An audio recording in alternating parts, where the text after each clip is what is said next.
Okay, Grandpa, go ahead. What? What do you want me to do? Just go ahead and read that. Oh, okay, I can do that. What do you want me to do? Just read the slide. Oh, okay.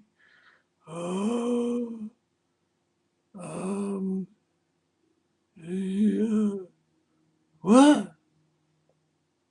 Just read the slide, Grandpa. Oh, okay.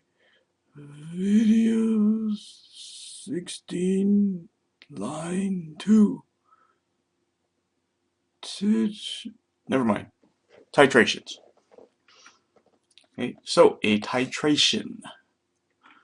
Okay, what is it? It's a technique.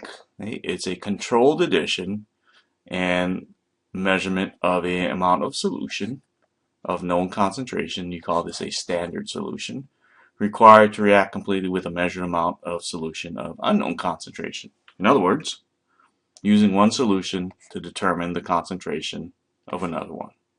Okay, now it doesn't have to be with an acid or a base, but that's what we're going to end up using in this chapter. So for acid-base titrations, okay, it basically has to be a neutralization reaction. And it's based on the principle that once you hit the end point of the titration, in other words, when you're done, all the H plus and all the OH minus will be reacted with each other. And basically all you end up with is water and a salt. Okay. Now, the end point, also known as the equivalence point. This is the point at which the two solutions in a titration are present in chemically equivalent amounts. Okay. In other words, your moles of acid is going to be equal to your moles of base. Okay. Or more specifically, the moles of the H plus is equal to the moles of OH minus. Okay. And this is what happens when you reach the equivalence point. Okay. Now, how do you know when you reach the end point or the equivalence point? You have to put an indicator in there. Okay. And the next video will actually show you how indicators work. Okay. But we put the indicator inside the solution, and we don't use litmus paper because it's going to be a real pain to keep testing the solution to see have you reached the end point or not. Okay. Now, you need an indicator that tells you when you reach the end point. And it depends on what type of base and acid you're using. Okay. If you use a strong acid with a strong base, the end point will be right at 7. If you use a strong acid with a weak base, even though the H plus moles are equal to the OH minus moles, the endpoint will be less than 7. When the endpoint is reached, the pH will be less than 7. Okay? If it's a strong base with a weak acid, it'll be greater than 7, meaning it'll actually be basic. Okay? So this kind of solution will end up with a basic, even though it's H plus and OH minus have been added up together or are equal to each other. And this type of solution will be acidic. Okay. Now, if it's a weak acid, weak base, well, it depends on what the acid and base are. Okay. Now, what's the point of doing a titration? Pretty much, it's to figure out what's the molarity of one of your solutions. Okay. So, follow these steps. First, write out the reaction and balance it. Okay. Second thing, write out what's given to you. Okay. Pretty much, you're going to know one molarity and 2 volumes if you're trying to solve for another molarity. Okay, then for the acid-base reaction, balanced with your coefficients A, B, C, and the salt, if you notice when you're playing, the coefficient's always 1 for the salt.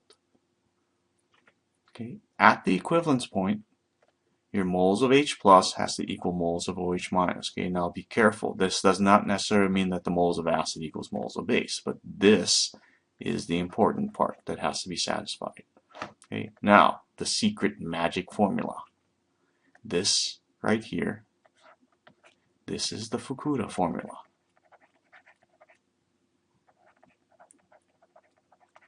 Okay, why? Because I haven't seen it anywhere else, so I'm claiming it. Okay, so what does all this stuff mean?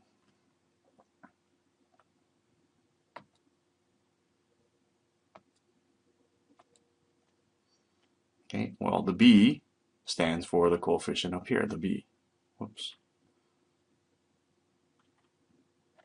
Okay, and the A is the coefficient for the A. Now, notice it's B, the coefficient of the base, times the molarity of the acid times the liters of the acid is equal to A, the coefficient of the acid times the molarity of the base and the liters of the base. Okay, so make sure these get switched. The A goes with the base, the B coefficient goes with the acid. Okay, then solve for the one thing that you don't know. Okay, and notice you kind of seen this before. Molarity times liters equals molarity times liters. Okay, the A and the B make the equation a little bit easier for you to solve. Okay, when you balance the equations to determine the amount of H's that are formed, and the amount of salt that's formed, we always assume that all the H's react with all the OH's. Okay, regardless if it's a strong or weak acid. Whenever it's an acid base or any kind of acid reaction, all of the H's react. Okay, so try one.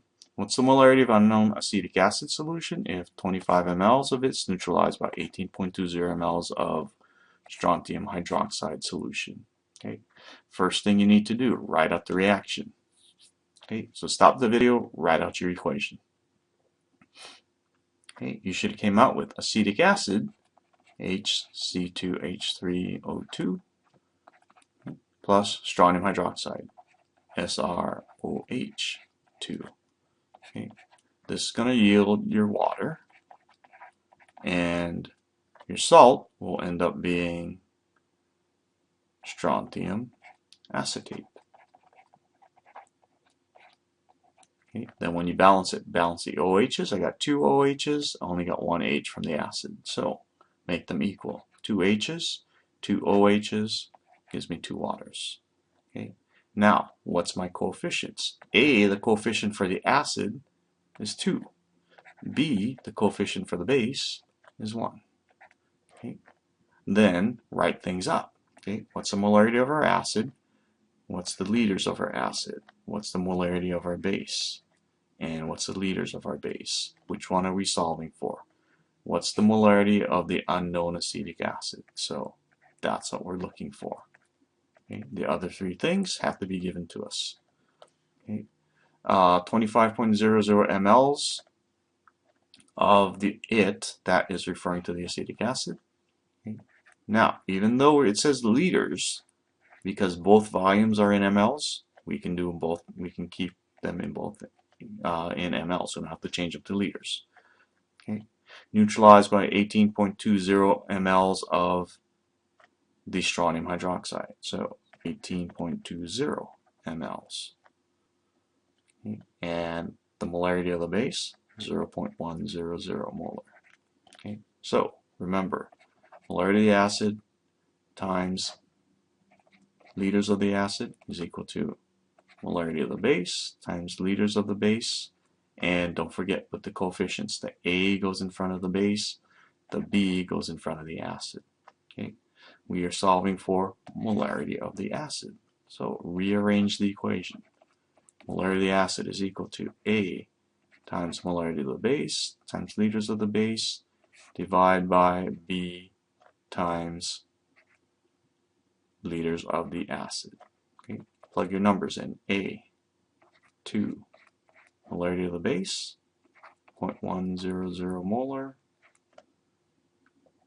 liters of the base, 18.20 mLs, then divide by B, which is 1, and let's see, liters of the acid, 25.00 mLs. Okay. Solve for this, and that should give you the answer to the problem.